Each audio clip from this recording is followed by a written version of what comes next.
Lors de cette conférence de presse tenue à sa résidence à Mar-a-Lago, Donald Trump prend un peu plus le parti des Russes. Il s'est moqué ouvertement des Ukrainiens qui se plaignent de ne pas être invités aux discussions. Donald Trump fait mine de s'adresser à Volodymyr Zelensky en disant « Eh bien, le conflit, ça fait 3 ans qu'il dure. Vous auriez pu y mettre fin plus tôt ou même ne jamais le commencer. » Donald Trump prétend donc à tort devant toute la presse que c'est l'Ukraine qui a démarré la guerre et non pas la Russie.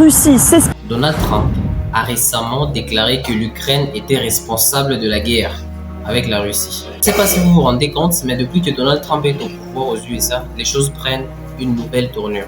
Pour rappel, le conflit en Ukraine a débuté en février 2022 lorsque la Russie a envoyé ses troupes sur le sol ukrainien. Et cette action a été largement condamnée par la communauté internationale. Le 24 février, le président russe Vladimir Poutine a annoncé ce qu'il a appelé une opération militaire spéciale en Ukraine. Nous nous efforçons de démilitariser et de dénazifier l'Ukraine et de traduire en justice ceux qui ont commis de multiples crimes sanglants contre les civils, y compris des citoyens russes.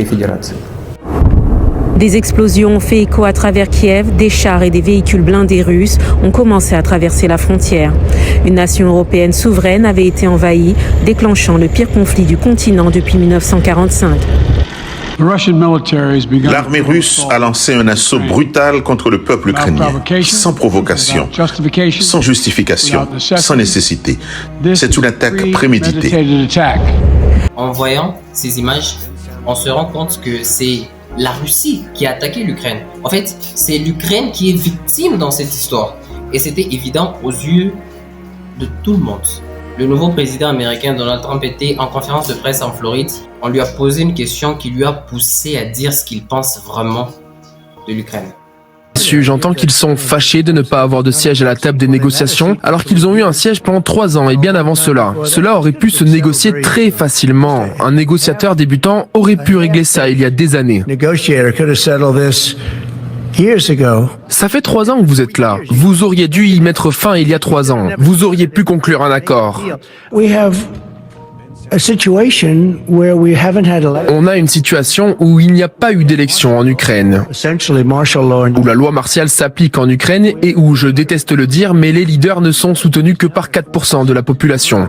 Mais ce n'est pas possible. Donald Trump dit aux Ukrainiens « Vous auriez dû mettre fin à cette guerre il y a 3 ans. Vous auriez pu faire des négociations.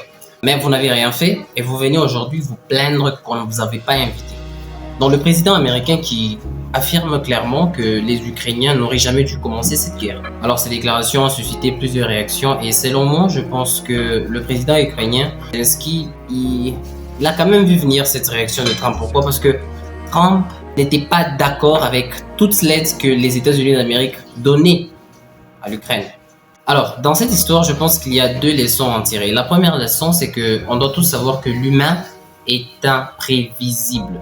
On peut tous dire que Zelensky ne pouvait pas faire totalement confiance à Donald Trump, mais il ne s'y attendait pas que le président Trump pouvait lui pointer du doigt en lui accusant que c'est lui le méchant dans l'histoire.